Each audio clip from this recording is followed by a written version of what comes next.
This is the podcast of INCACT, the European Network on Cultural Management and Policy. In this series, we interview extraordinary professionals from the cultural management and policy community. Join us to hear their stories, the secrets of their success, and their advice for creating innovation by inspiring new policies and practices in the cultural, education, and research sector.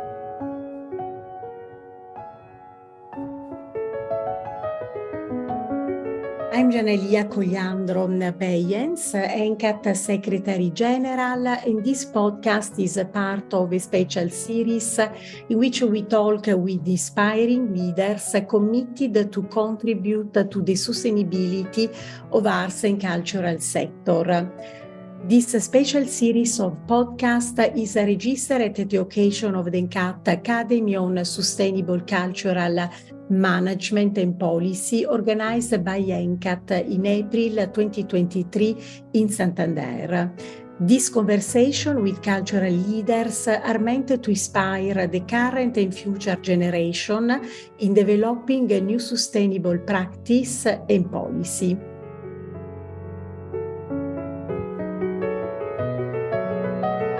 Good afternoon, everyone. Good morning for any of you that is not located in Europe. It's a pleasure to be with you today for the May edition of our monthly member talks. Today, the talks is provided in a format of conversations with the author of the book Sustainable Theatre, Iphigenia Taxopoulou. It is exceptionally open to non-members of INCAT because we strongly believe that it's important that INCAT continue to play the role of champion on education and training of the community of cultural management and policy, and thus to equip them with the skills for the green transformation in their own daily life, but also in their quality of actors of green transition of their organizations. I'm very proud today to be in conversation with Iphigenia. It's very moving for me because Iphigenia is the person that sensibilized myself in 2010 to the importance of having a green organization and be committed to the sustainability. And this thanks to Iphigenia, INCAT adopted in 2011 a very strong and I would say avant-garde green policy that guide us for our operations and the implementation of activities. I wish that other organizations or colleagues could have such a mentor to grow and be sensibilized as a citizens and as a manager of institutions. So, Iphigenia, I would like to give the floor to you already and ask if you can present yourself and your professional parcours. So, hello, everybody. Hi from me, from Greece, where the summer is gradually arriving. A bit wet, but started to getting hotter. Thank you very much for the invitation to INCAT and Janelia. And I must add to what she said, that indeed we met many years ago. And in fact, I think Janelia and the team and INCAT were one of the very few organizations that engaged in this topic at that early stage. And when we met, they had already started doing some things, and I can see how much they progressed over the years with a lot of dedicated work, both in the theoretical level and on the practical level. So my trajectory is, basically I wear two hats. My older hat is theater and philology. I come from the theater sector. I have studied philology and literature and then theater. And I have worked in the theater for over 30 years as a dramaturg, a programming advisor in mainly public national theater institutions. In that capacity, I was involved in founding the network, the European Theatre Network Mythos 21. So I'm a founding member of that and a general secretary of the network since 2008. And so somewhere along the way, actually around 2008, I became interested in issues of climate change and environmental sustainability, which I tried to combine to the actually main profession of mine, which was theater, the performing arts. Hence where I am today. So along the way, we did quite a lot of work with Mythos. We did an international conference on culture and sustainability back in 2013. Then we set up a course called Sustainable Culture Management course for the training of practitioners and artists and administrators and managers working in the performing arts sector. And that was in 2016. So gradually that brought me, without really having this plan, as you know, that's how life usually happens to all of us. It brought me to this point where I had the opportunity to bring this experience together in the book that I'm discussing today, which is called Sustainable Theatre, Theory, Context, Practice. So basically that's as much about me. Thank you, Iphigenia, for describing the parkour that brought you today to this important publication for the sector. I have to say that I really enjoy to read it. It's extremely easy, but really dense and absolutely inspiring. The first chapter of this book addresses the topic of climate governance and cultural policy. Could you please describe what does it mean and what are your thoughts in relation to these two concepts?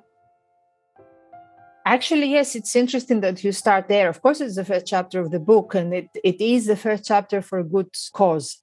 I've always felt that the idea of sustainability, environmental sustainability, which is my focus. As you know, there is social sustainability and economic sustainability, but that's not in my realm of research. I've always thought that environmental sustainability and climate change can only be addressed as part of a wider global political system. And it's obviously very important that now we do have, let's say, a global framework for that, which is the Paris Agreement of 2015, and then the European Green Deal for those of us who live in Europe. Now, as imperfect as these agreements might be, they still provide a framework in which we can all agree to work towards some kind of goal. So for me, the political side was important. And I wanted to see how the climate policy in general, global, national, local, regional, did it have any actual, practical, tangible repercussions on the culture policy? There have been some surveys in the past that showed that the culture sector was lagging behind in terms of responding to the climate crisis. So I was interested and asked myself one question. Why was it that in some countries, the culture sector was so active in environmental action, and in other countries, it was not? So what was the enabling condition? The chapter includes a lot of original research into the actual sources. So I looked into the culture policies of many countries. So I cover the US, Canada, Australia, and several countries in Europe, because we had an example that things had worked. It was the environmental culture policy of the Arts Council England. And this is the main case study of the chapter. So my question was to myself, so why did the culture sector in England progress so rapidly in terms of their environmental performance? And for me, the answer is because there was a political framework to guide them. And so the chapter gives an overview of how culture policies in different in the examples that I have selected, of course, there's always something new to learn, how the existence or non-existence of more specific cultural policy frameworks have helped or hindered the environmental transition, as we say, the ecological transition of the culture sector. And the chapter with the two main case studies, which is the National Theatre in London and Sydney Theatre Company, are, I think, extremely interesting examples that show that whereas you have two big cultural institutions that adopted environmental sustainability, in one case, the political framework helped this become mainstream, and in the other case, the lack of climate policy in Australia led the Sydney Theatre Company example to remain a very isolated good practice example.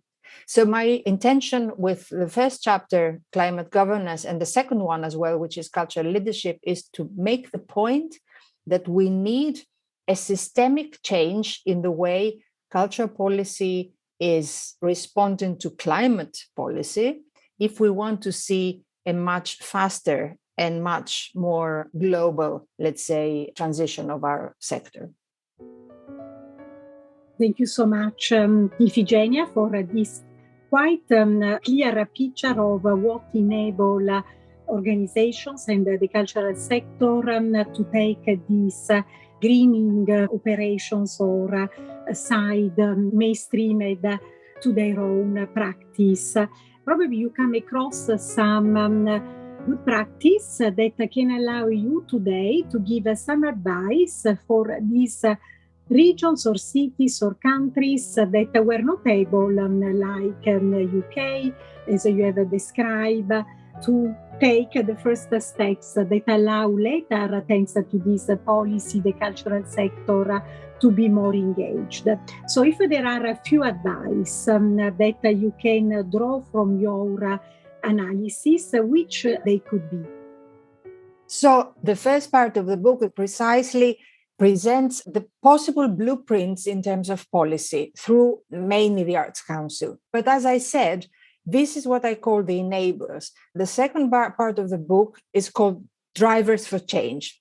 So what this means is that, again, when I started getting interested in this area, the crossroads between culture and sustainability, I discovered, at my surprise, that there was quite a lot of initiatives around the world of the past 30 years that had accumulated a lot of good practice, expertise, knowledge, and all these examples were scattered around the world and were almost unknown to each other and certainly unknown to the sector. So when in 2019, we had the Greta Thunberg movement and the Fridays for Future, and then the European Green Deal, and suddenly there was a surge of interest from a lot of individuals, institutions, theaters, networks for sustainability, then I realized that people were starting from scratch. They were basically reinventing the wheel. So my intention was to bring together as much as possible from that existing expertise to create a source where people could find more or less an outline of what has happened and build on the existing expertise rather than going back to scratch, like a shortcut to sustainable action. So all the examples that are brought together in the second part about buildings, about what it means to green a building or what it means to build a green building, but also opening the discussion about how green is it to build new buildings anyway. And then bringing into the discussion also more modern, more contemporary concerns around, for instance, regenerative theater architecture, which is a very, very advanced approach to sustainability. The next chapter, which is about production, also draws the trajectory of the very, very first attempts to green theater production, the actual heart of theater making, to all the most recent approaches, not simply by making practical recommendations, but by going really deep into how the thinking about making theater has changed. And this is why the chapter includes ideas about aesthetics, ideas about artists, theater designers, theater lighting designers, who are really changing not only the way they do theater, but the way they think about theater. And opening up the discussion about training and capacity building. So it's always the second part, which is practical but not prescriptive, intends to work in two ways simultaneously. Give examples that exist, bring together more or less everything that has sort of appeared as a proposal or as a best practice case study in the last 30 years, but also guide us through what it means to begin thinking differently. So it's not only sustainable practice, but it is also sustainable thinking. That's how I try to balance the practical and the, I would say, ethical or theoretical approach. Absolutely. And what I love in your book is really this continued connection from theory to practice, because what I feel when I discuss with my colleagues, but also was very clear at the occasion of our recent Academy on Sustainable Management and Policy, is how we concretely can implement actions. Because there is a lot of theory, a lot of information. We are lost in all this theoretical framework. But at the end of the day, we all want to start implementing, and we lack stories. And your book is fantastic because you give us stories. And I enjoy a lot the story of Sydney. Can you tell a little bit about this story of the theater there, just to give an idea of how we could be inspired by practice? So theory and practice it's like the egg and the chicken. So what comes first? That was a little bit something that I had to clear in my head before actually constructing the book. Before I very quickly go back to Sydney Theatre Company, I have noticed that in the past few years that there is a lot of interest about sustainability. Most of our colleagues keep discussing, making meetings and committees, and I think that we have been talking too much and we could be doing things. We could pass to practice more quickly because of the fact that there is so much existing good examples, knowledge and expertise, that if we have access to this, we can go very quickly to practice. Now, on the other hand, from my personal experience as a consultant and from my research, I think that theory and practice, the theoretical mind frame and the actual practice go hand in hand. You don't need to establish a different mindset and then go to practice. Sometimes by doing things, you change the way you think. And Sydney Theatre Company is really a good example of that, because they started this trajectory to sustainability, which they called the project Greening the Wharf. Wharf is the area in Sydney. It's like a big platform, huge platform on the water where the theatre is located. And it was basically the main project of Kate Blanchett and Andrew Upton, who became the artistic directors of the company in 2006. So they said, we want to make a green theatre. It was a very early time in the idea of turning theatres sustainable or green, or the arts in general, but they had this vision and they started implementing this plan in practice. So they changed the way the organization worked internally. They changed the way they looked at waste. They changed the way they looked at energy. They managed to secure funding from many different sources, and they created this very famous solar panel array on the top of the theater, which became international news at the time. They changed the entire water system. So it is a fantastic example of a grand scale, of course, great example of how the human ingenuity can be mobilized and invent solutions that didn't exist until then because there was a vision. And then how every time that the practice went deeper and better and became greener, the organization became more sustainable in the way it was thinking. So gradually, for instance, they introduced a policy for set designers, for lighting designers. Everything within the organization, all the decision-making processes adopted sustainability. So it's a nice example to see how the practice and the theoretical framework and thinking go together and feed into each other. The same happened at the National Theatre in London. What was the difference? Because London National Theatre operated within the Arts Council environmental culture policy, this became a very good blueprint for the entire sector. In Sydney, it became a one-off case study. It just didn't inspire much further the sector, the performing arts sector in the country, because the country was never very climate friendly for many reasons that I explain in the book. Fantastic stories, and I totally agree. Listening to you, you make me thinking about stories that I came across last week. I was discussing with the curator of the exhibition History of Waste that is currently showcased in the European History Museum in Brussels.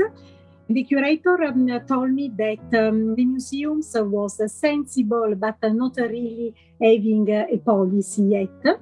But they wanted to organize this exhibition because they know that this is a topic that is extremely important nowadays.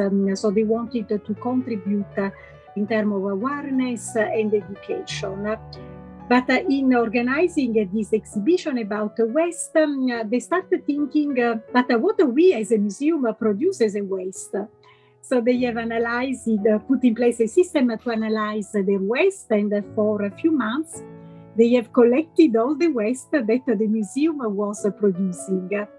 And through the analysis of this waste, they started thinking how to change the waste, because they realized that too much paper, too much energy, too much food, etc., was produced by the museum. So they wanted to be more committed. So, and slowly they started to put in place the practice. So I agree that often by doing, you go to the theories and the policy. And sometimes it's much more motivating than reading the theories and drafting many, many papers. Mm-hmm. So this is absolutely an example also of these beautiful stories that we should read or listen more often.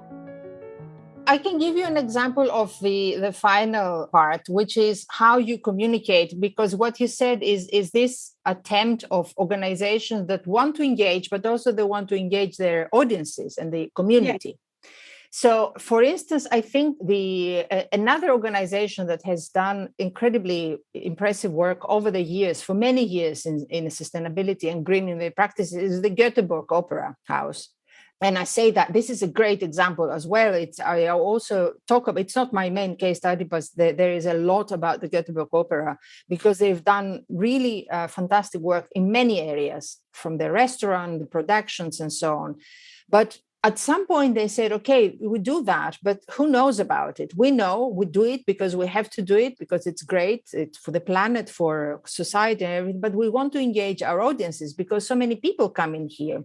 So they did a series of wonderful, wonderful imaginative campaigns, one of which involved connecting the ring cycle of Wagner to several sort of playful campaigns for the public, one of which was Bring Your Old Mobile.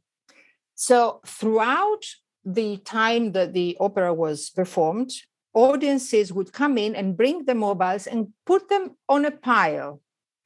Now, at the end of the season, the pile was so huge that suddenly, by doing a very simple, playful thing, you realize literally and metaphorically the size of the problem. because the mobiles, it's the worst kind of waste you can have. It's industrial waste. You cannot dismantle it, you cannot recycle it, you cannot do anything. So I'm just saying that all these things go hand in hand. What you do, how you think, how you change the way you do things, the way you think about things, and how you share these stories with others. Oh, it's a beautiful example indeed on engaging audiences. Because many times in your books, but also in other conversation, it's clear that engaging in this green transition is not a matter of one person in the organization, but everybody should bring its own personal contribution. So it's not an orchestra that is led by one person, but any single instrument should play its part. So in how you engage and how you coordinate these instruments. We come to this skill set you have said already several times, so this attracts my attention, that there is a specific mindset for being sustainable. But what are the skills of this mindset, and where do you acquire these skills? I'm wondering if through your research and analysis you come across universities or places where today you can acquire these skills that generate a mindset that lead to change. This is one of the major problems, I think, today. Preparing the younger generations for the ecological transition is in general a problem. UNESCO has pointed out, beyond the arts sector, of course, that unless education that allows people to have the knowledge and skills to deal with the challenges of the future, unless this is integrated throughout the educational process, we are not going to be able to move along in a systematic and just manner as an entire society. So, of course, this is even worse in the cultural sector. I have found out there are very, very few educational institutions, let's say, that incorporate sustainability as part of their curriculum, not as part in the sense of it being a separate thing, but integrated in the entire approach. So you have, for instance, the Barnard College in New York. You have the York University in Canada. They have a sustainable design course. There are some examples in Australia. There is a new course at Royal Holloway, but they're very, very few. They're only there to support the sad rule that we don't have education on the level of people being students. So what happens is that where we are now, the people who graduate from arts management, cultural policy, drama schools, theater, performing arts, and so on and so forth, go out into a market that will soon require them to have skills that they don't have. Sometimes they need, I think I have a chapter titled Unlearning versus Learning. So instead of learning what they need in order to go out in the world and deal with the challenges, people go out and they need to forget what they learned in some ways and re-skill themselves. And the problem is that we already have to reskill the existing professional force from educators, academics, trainers, artists, administrators, artistic directors. There is a lot of work to be done. I think that at this point, we learn by doing. There are more and more initiatives for upskilling, capacity building of the sector. There are very good carbon literacy projects in the UK, which might sort of expand. So it is a big question mark and a big area that we need to work on and feel. That's my impression at the moment.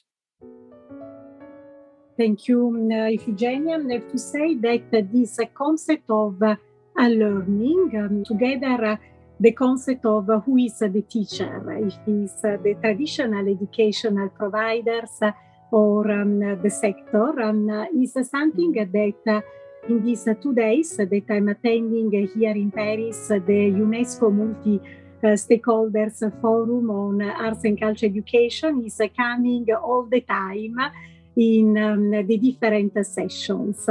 It's clear that the current challenges of the green, the digital, the access, they require a truly a learning process, and the traditional educational providers are not yet equipped with the answer.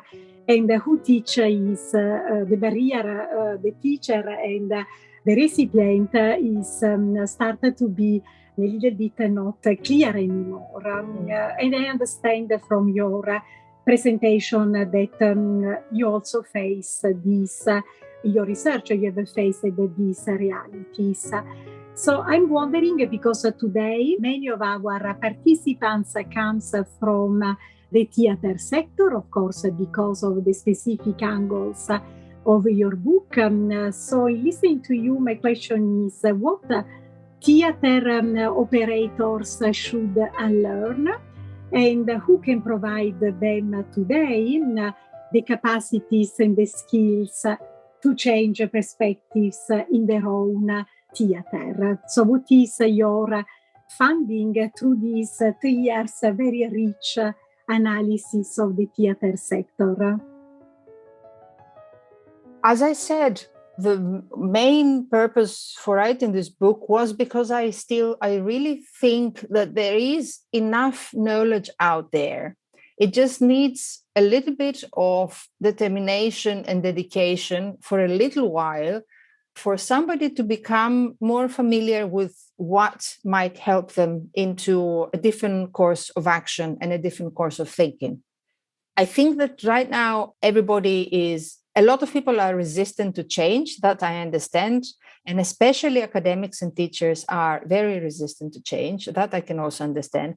But like all scientists, go to conferences to get the latest news in their field of medicine, for instance. I think we should look at ourselves a little bit like that. We operate within a specific culture, a specific society and global reality.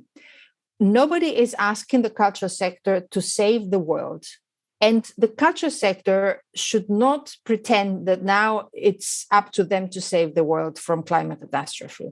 No, not at all. We just need to do our part. And in order to do our part, we can start by very little and move very fast to doing as much as possible. So I think my advice would be drop maximalist ambitions. So nobody needs to become carbon neutral in the next 3 years in the cultural sector, unless they are the Opera Sydney House, which is like a huge industrial culture organizations. So everybody else, they need to become familiar with the thinking and the practice and do as quickly as possible the first step, and then the second and the third, and the fourth and the fifth and the sixth come very quickly and much more easily.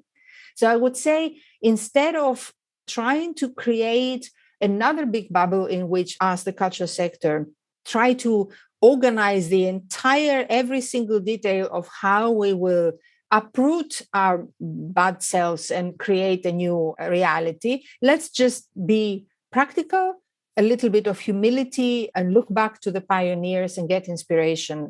Everything is out there.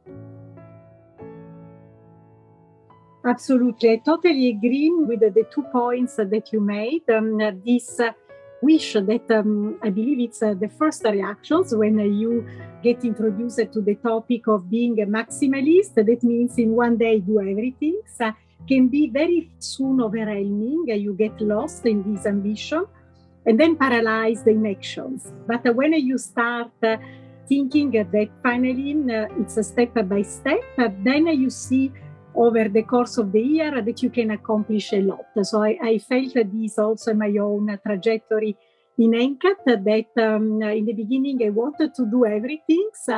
And then I thought, oh mon Dieu, it's impossible because we have to do also other things. But by addressing step by step, I can see the journey where I come from, and I feel even more empowered to continue this journey. Yeah, and I always try to give as an example, if you make the size smaller and you look at the same thing in your, let's say, daily life, if you ask a family or an individual living at home to become green, they immediately might think, oh my God, I need to install a wind turbine or solar panels or change all the windows, and I cannot do it. It's too expensive. But if you forget about that, the maximalist version, and you think to yourself, okay, maybe I can change my lamps to LED, the easy thing. Maybe I can, switch the light off. Maybe I can preserve water. Maybe I don't drop chemicals into the water.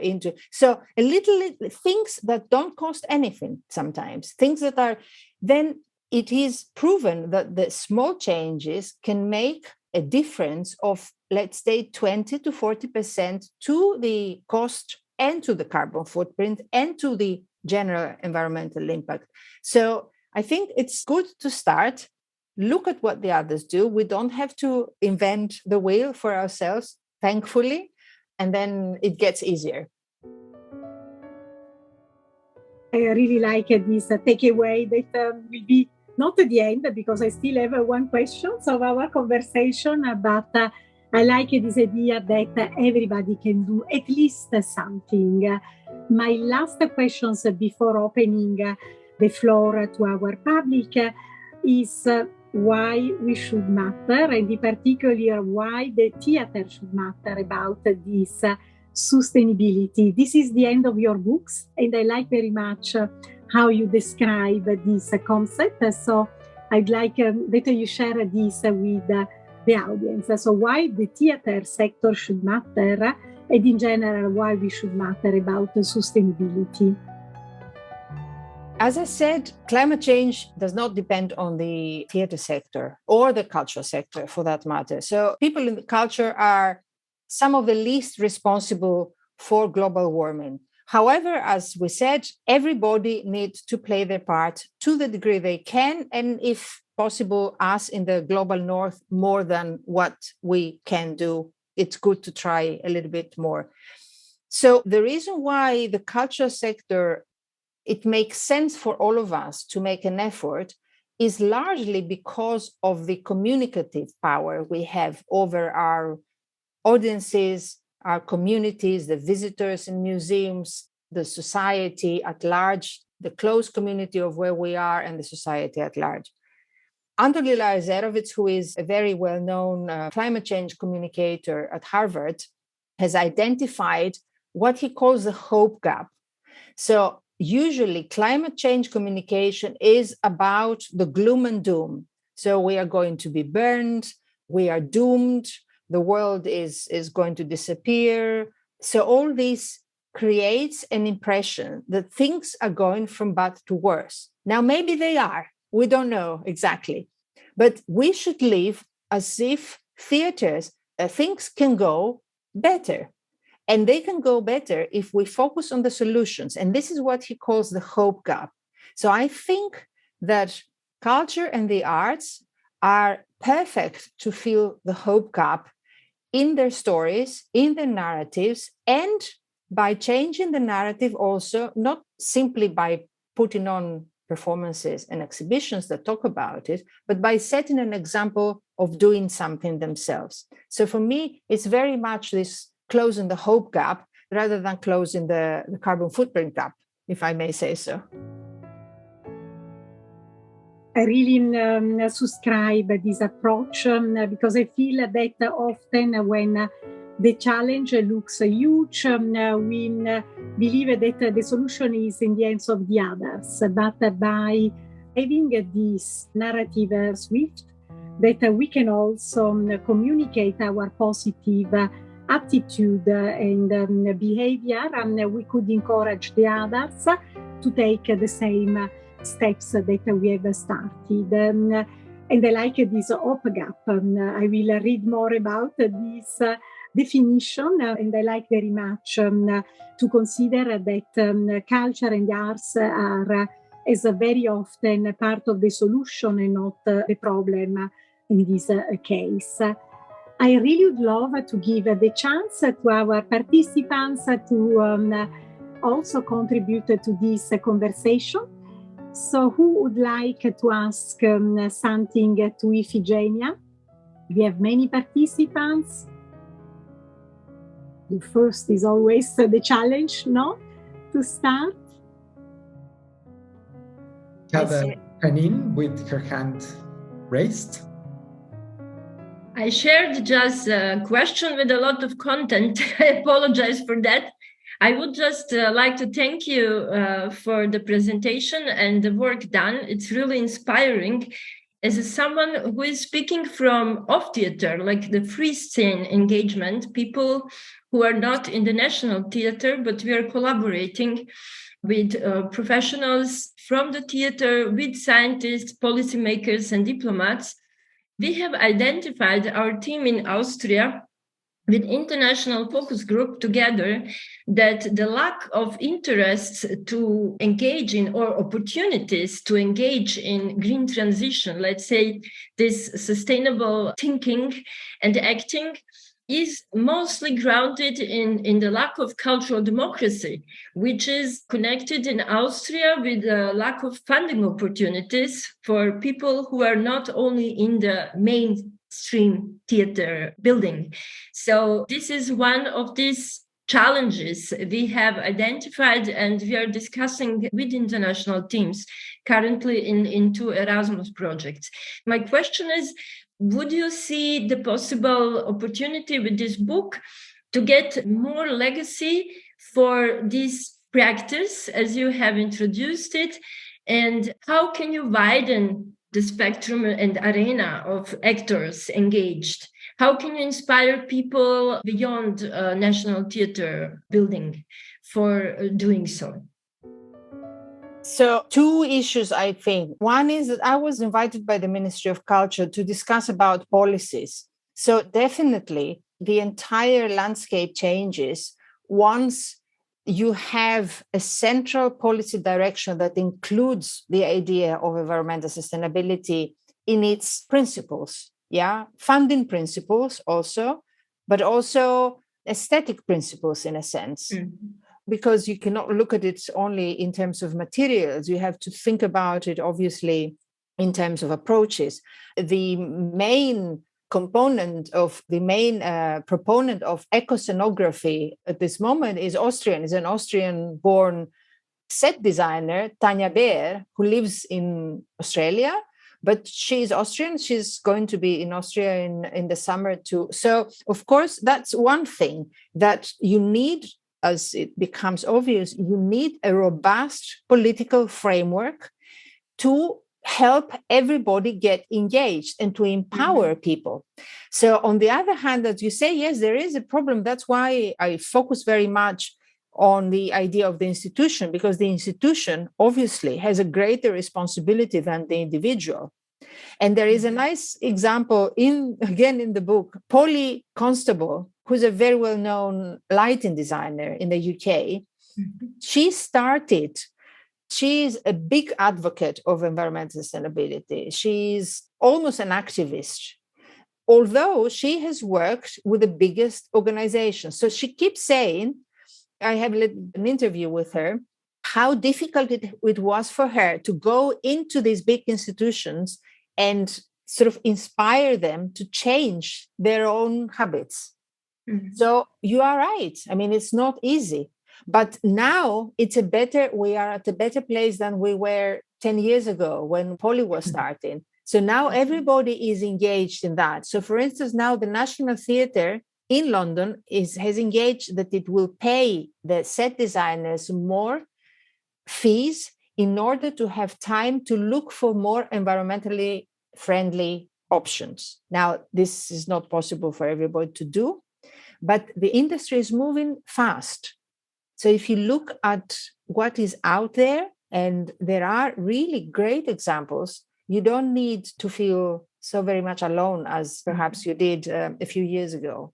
I don't know if that answered a little bit your question. Yes, definitely. Institutional framework and also a pillar to lean on is important. We cannot succeed as alone. This is why I started to collaborate with UNESCO and United Nations in Vienna with museums, because we have seen it is possible in a micro scale to get some progress, but it doesn't last. And we want to make it long-lasting, and this is the point. Sure. Mm-hmm. Thank you.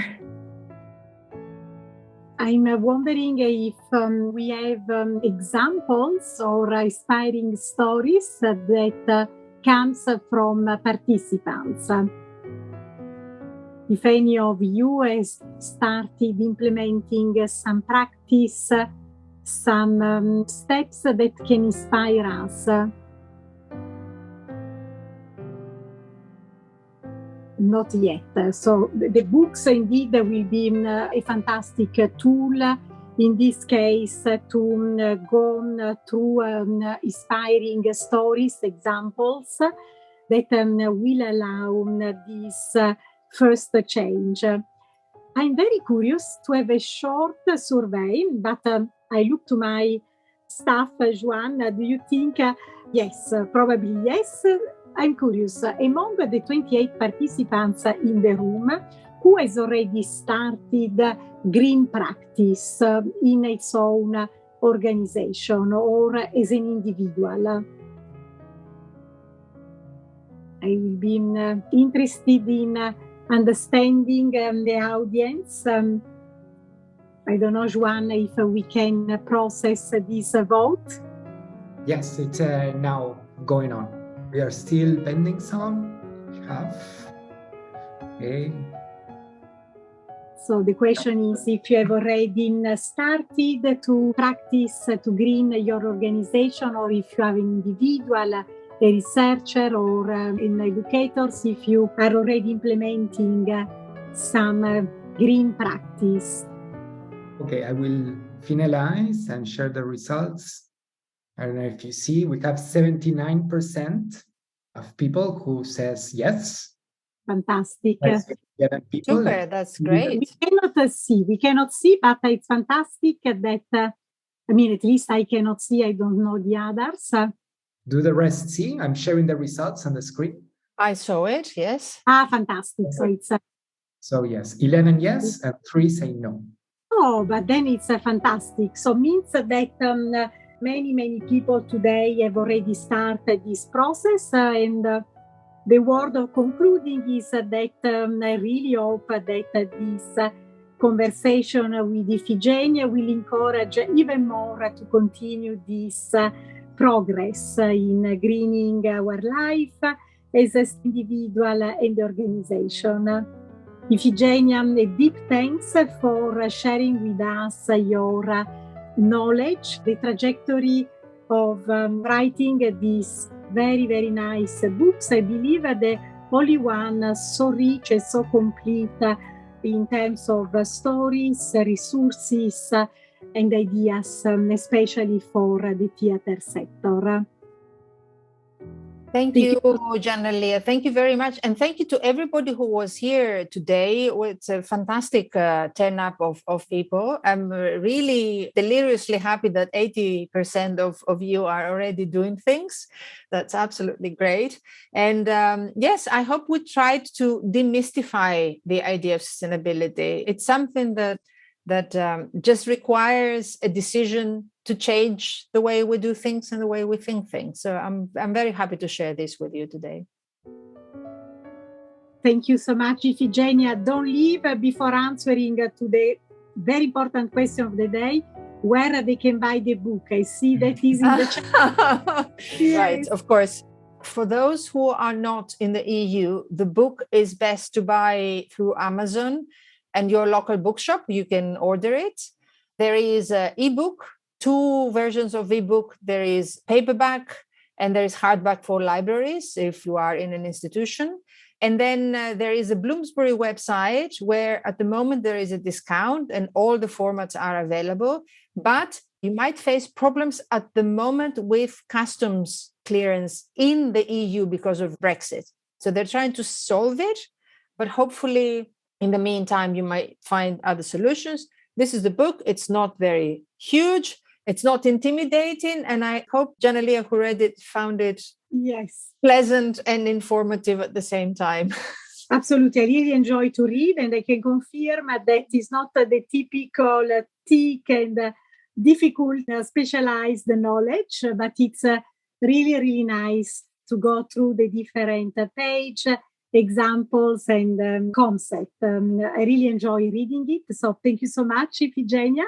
Giannalia, may I ask something? If you can forward to the participants the flyer where they can read the entire introduction, which is for free, of course, the analytical, the detailed contents page, the preface and the introduction. So that gives you a good overview of what the book is about, and so you can choose if you're interested or not.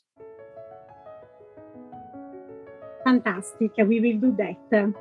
Thank you. So it's finished, this conversation for today. Next one will be the last Fridays, usually of the month in June. I hope to see all of you in this new space for a meeting, a change, learning and grow together. Thank you. Thank you so much. Bye. Bye. You have been listening to the podcast of INCACT, the European Network on Cultural Management and Policy. To learn more about us, our activities, and how to become a member, visit incact.org.